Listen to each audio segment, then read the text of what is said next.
Bat, 0, 8. Kaixo?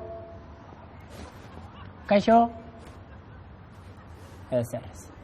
Bat, 0, 8. Kaka. A ber, 108. Bat, 0, 8.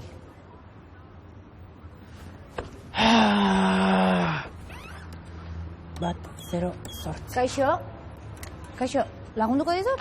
Bai, mila esker. Nere lagun batek hemen egiten du lan, 108. bulegoan, eta bat, 0, 8 markatu dut, baina ez dute irekitzen eta ez da ezer entzuten. Ez da harritzekoa. Zenbakiak sakatu eta gero, eskilatxoa duen tekla sakatu behar duzu. Bat, 0, 8, eta eskilatxoa. Ikusten, baina tira, atea irekita utzi dizut. Bai, baina nere kabuz ikasi nahi dut. Bat, 0. Aizu, bat, 0, 8 gure bulegoa da. Nor ikusi nahi duzu? Bueno, Amai, ara? Kaixo? Elkar ezagutzen duzu? Ezagutu? Ez, hemen egin dugu topo.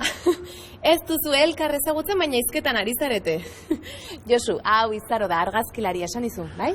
Eta Izaro hau Josu da, nire pixukidea eta aspaldiko laguna. Kasualitatea. Zindu sinatxi. Zertaz ari zineten? Kontu luzea da, beste batera kutziko dugu. Izango da bai. Zertara etorri zara? Telefonoz deitu dizut eta ez zenuen ezartzen ona etorri naiz. Etxeko nagusiak deitu dit. Aizue, Axola espazaizue presaka nabil. Lehenbailen jo nahi dut amaren gana. Ondo da, bihar kontatuko didazue zer moz dagoen. Aio, urrengo arka Josu. Bai, gerarte. Lankide jatorra duzu? Esan izun, aurreko batean berari buruz hitz egin genuen. Gogoratzen zara? Bere neba Antxon da. Bai. Gustatu zait? Josu, zuri denak gustatzen zaizkizu. Bueno, kontua da nagusiak alokairua egon nahi digula eta horregatik etorri naiz hona. Bai? Noiz? Oraintxe. Joango gara? Bai, noski. Ze uste du horrek, aberatsak garela?